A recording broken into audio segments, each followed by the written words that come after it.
so called dynamical symmetries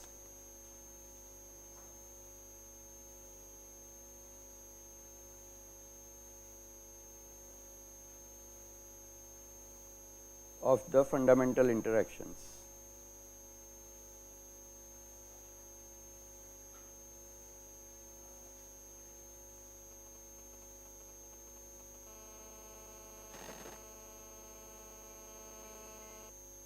So, in the Lagrangian version, what happens usually is that you discover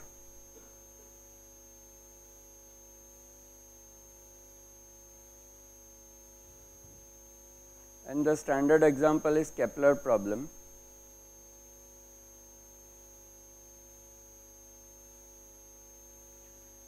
Here the symmetry arises from the fact that the force is purely central. So, V of R1 R2 reduces to V of only R1 minus R2, and further it is actually V only of modulus of R1 minus R2. So, what happens is that when V is function of only the difference, it leads to momentum conservation.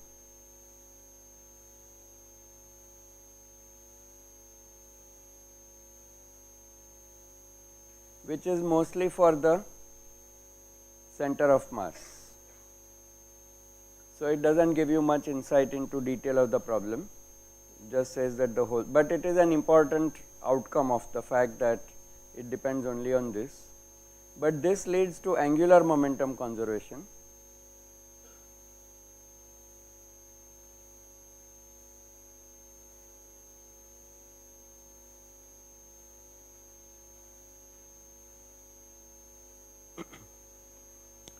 So, as a result,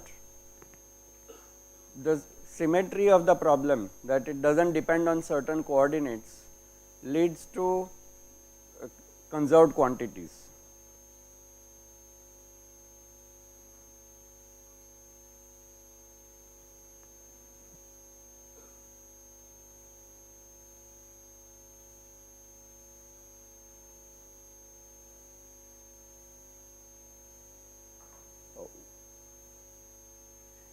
And whatever the group of symmetries, that is reflected in the conserved quantum numbers.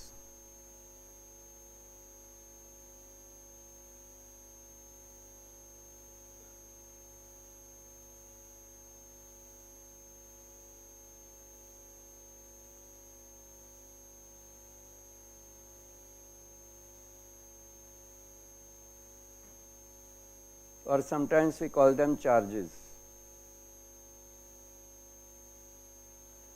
So, for example, the conserved quantity angular momentum, their components will mix the same way that the group property dictates.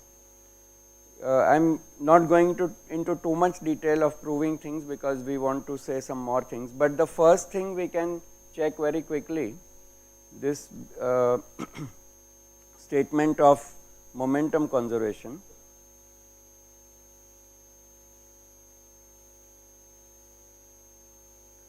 Because it is such a cute little proof. So, once we have that V is function only of R1 minus R2, that implies that F12, which we might say is the force on particle 1 due to particle 2. So, we call this minus gradient with respect to coordinate 1 of particle of R1 minus R2.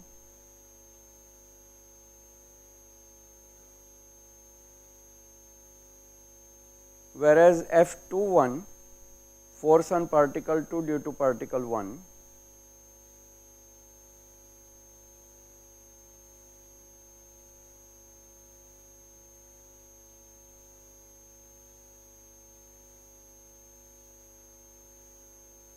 would be equal to the gradient at the location of 2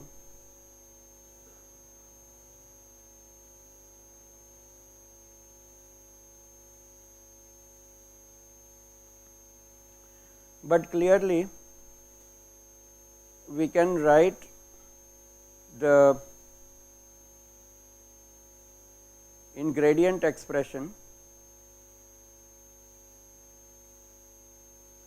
wherever I have something like d by dx1, I can write it as equal to d by dx1 of x1 minus x2 times d by dx1 minus x2, right, by chain rule.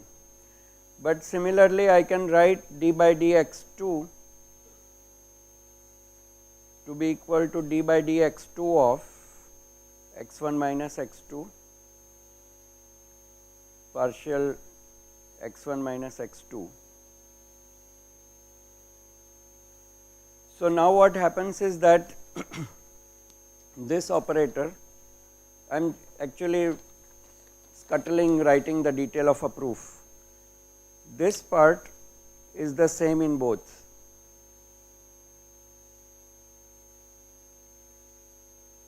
This goes and acts on V of x1 minus x2, right.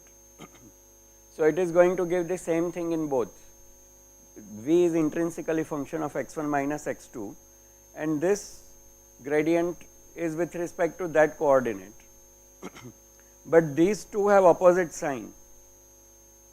D by dx1 of x1 minus x2 is minus of d by dx2. So that makes f12 equal to minus f21.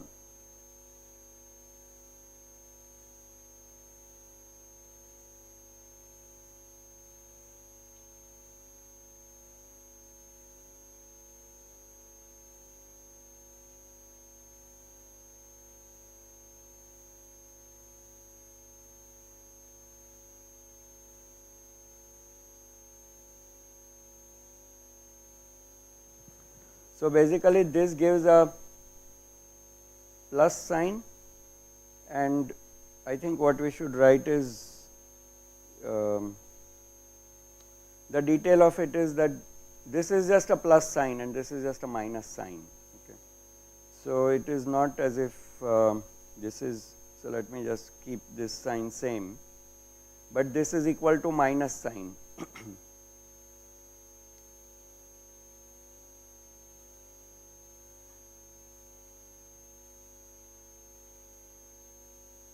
x2v, whereas, so let us leave this out for the time being, whereas this is equal to minus of d by d x1 minus x2 of v, and so that implies that f12 of x component is same as f21 x component, or we have the so called Newton's third law that f12 is equal to minus f21.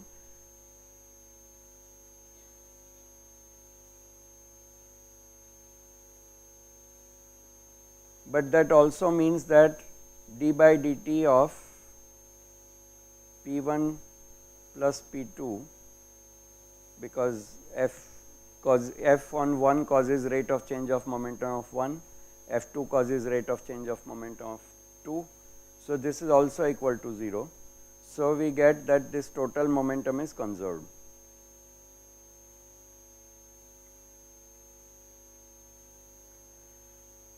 Now Newton imposed this by hand, saying that and that is how you can think of it in reverse, because if Newton's third law holds, then it should be like this.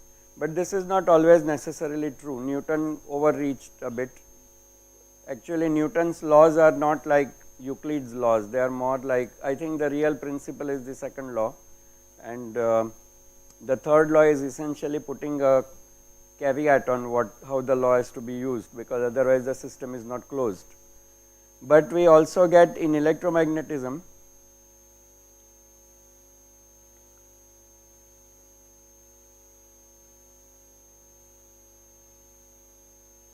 we get F12 equal to plus F21 equal to 0, but they are skew. So F12 is like this and F21 is like this.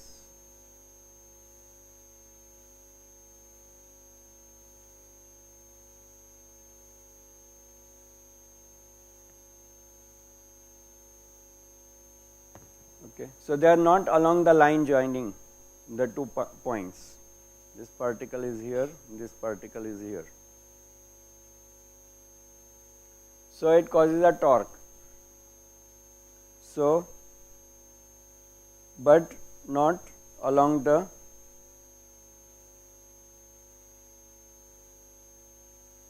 line joining the two.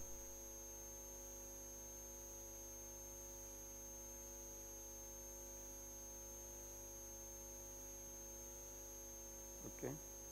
So this gives rise to torque.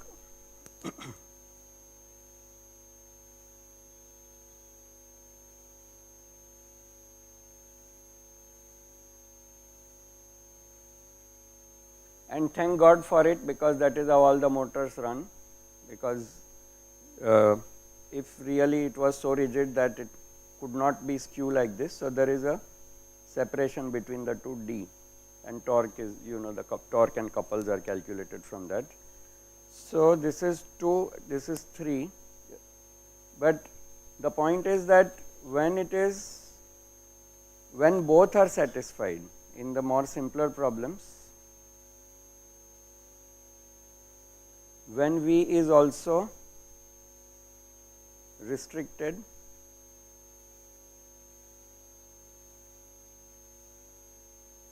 so by the way, this has to do with Biot-Savart's law.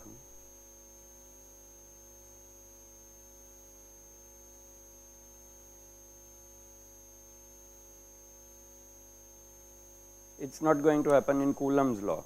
It's only when you have the currents and mutual, so you can check it, and it's there in Jackson's book.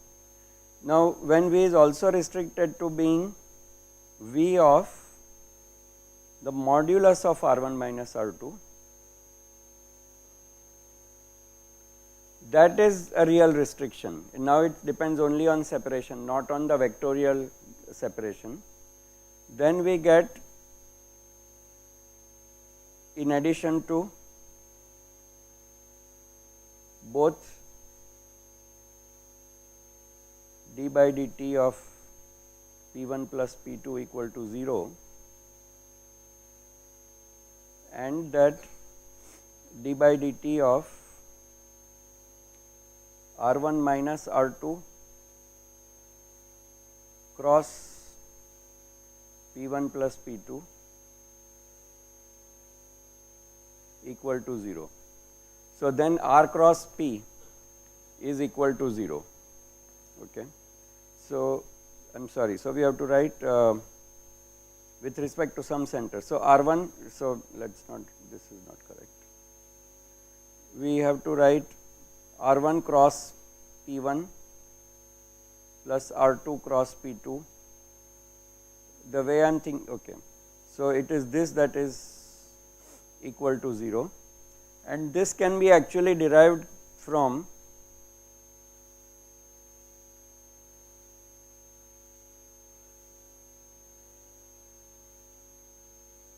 using the fact that d by dx1 is going to be equal to d by dx1 of modulus x1 minus x2 times d by d modulus x1 minus x2 of V, but this modulus derivative means that you take square root of x1 minus x2 square, etc. So you will get I cap times, so this raised to half, and then you differentiate, you get a half, this raised to 3 by 2 and eventually you are left with R1 minus R2 over R1 minus R2 cube. So, sorry, I'm trying to do things too fast. D by dx of x square etc. will be equal to half 2x over, and this was raised to half, so it becomes x square etc. raised to 3 by 2, right? Correct. So, not r but x.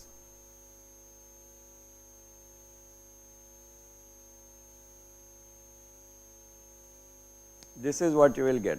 Okay. And so you get r cross the original, this will have magnitude of p, and combined with I, so you get r cross p. So, good, that is right. So, in fact, you get I cap out of it, because it will cancel, so it will be x over r. So, I cap x over r. Okay. So, you can check that this will work and give you angular momentum conservation. The more interesting things start when you get to Lagrangian for Kepler problem.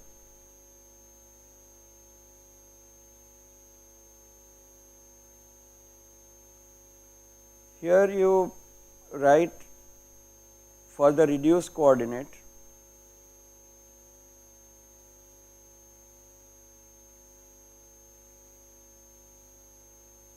so after removing the total, P total is of course conserved. For the reduced coordinate we get a Lagrangian in spherical coordinates, because we want to write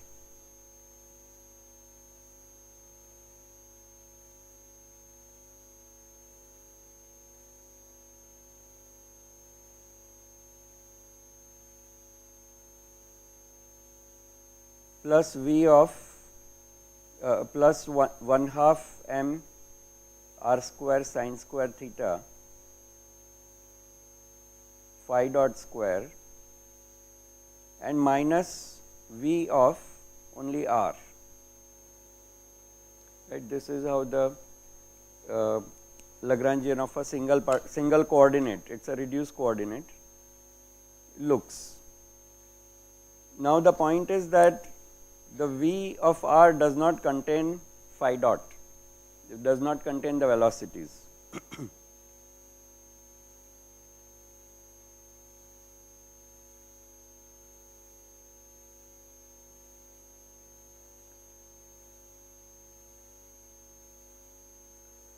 So, we get what are called, so these are called cyclic coordinates.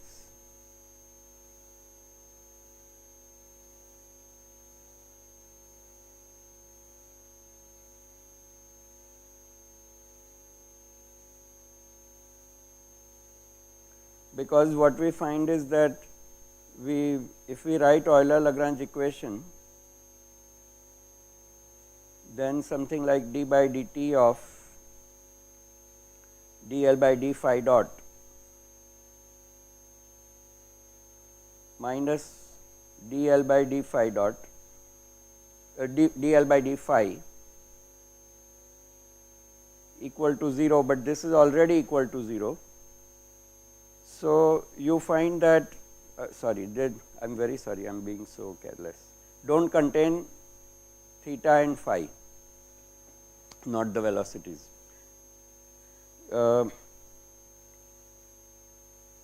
So, this is then the P corresponding to phi is conserved. Also the P corresponding to theta is conserved, which actually allows you to choose the plane of the problem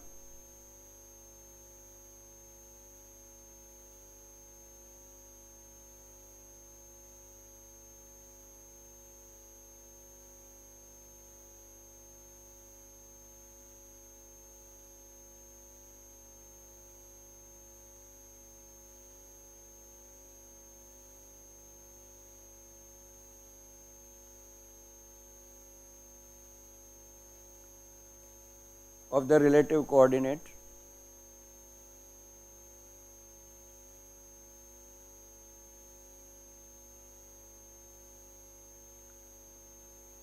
perpendicular to total angular momentum.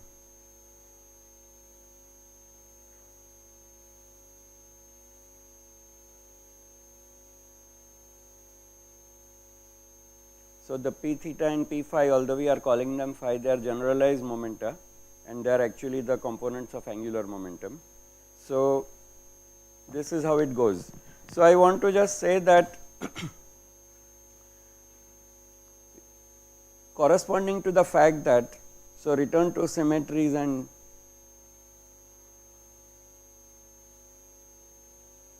conserved quantities.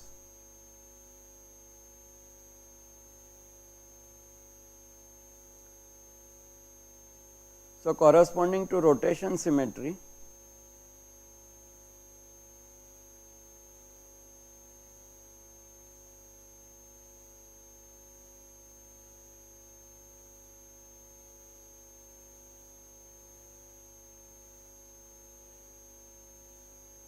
of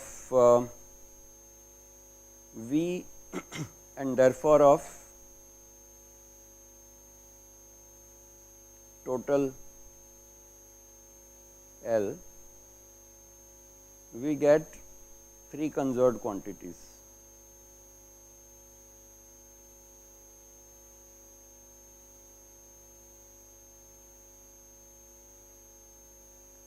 To determine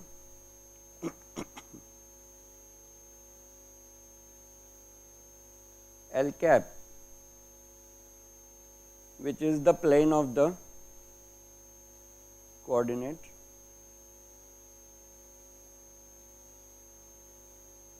because L cap unit vector has, so fixes the plane, and the magnitude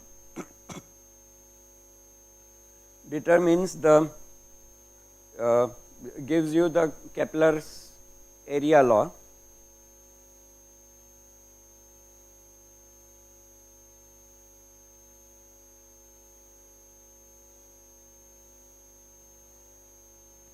which is about equal area being swept out in equal time.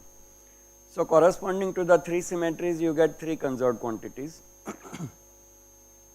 There is additionally what is called, for all dynamical systems that have independence from time, you get energy conservation.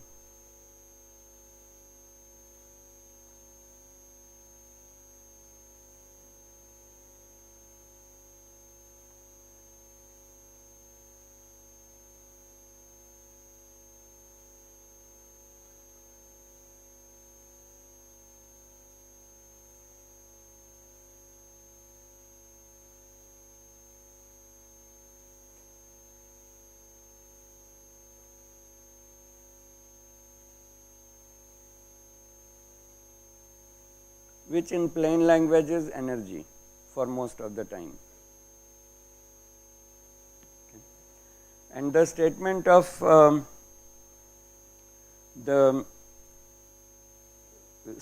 Jacobi invariant is that if you do d by dt of L, so I will not attempt a proof, okay, but it is called Jacobi invariant. You will do it in classical mechanics, or you can read it in, it's there in Jackson's Goldstein's book as well.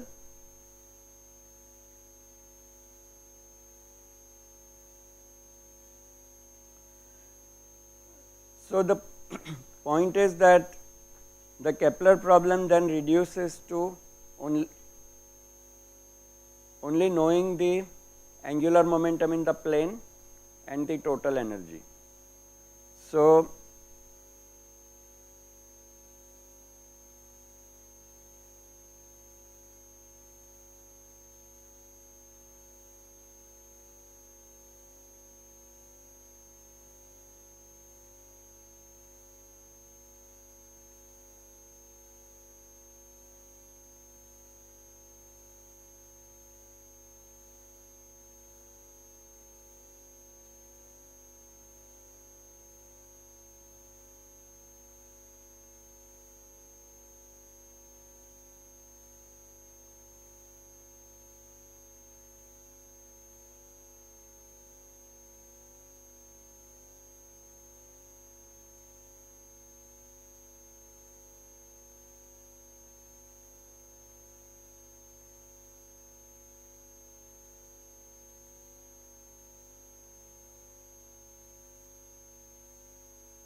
which gives real angular momentum L.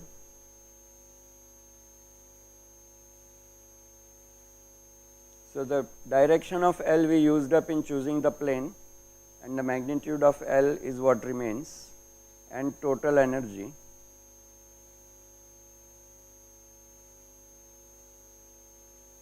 which you might call E. So, R and phi get traded for L and E, and the trajectories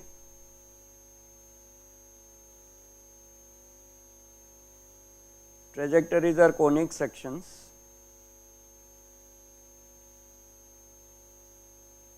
Circle or ellipse or parabola or hyperbola,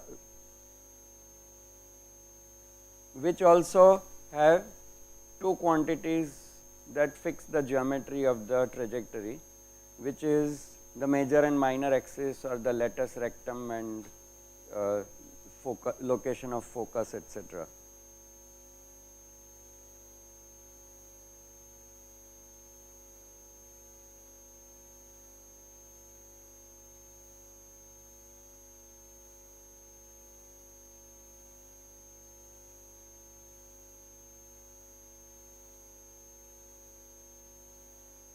Major and minor axis, or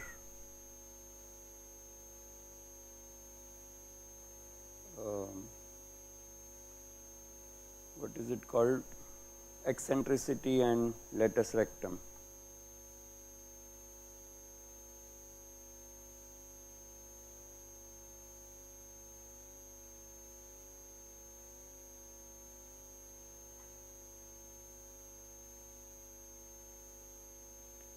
Okay.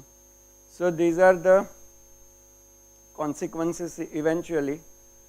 The whole idea of mechanics actually the advanced mechanics is to, in a completely formal way, without referring to too much of the detail of the problem, identify what are the invariants, because then you do not have to solve for them, and then have more sophisticated methods to solve them. And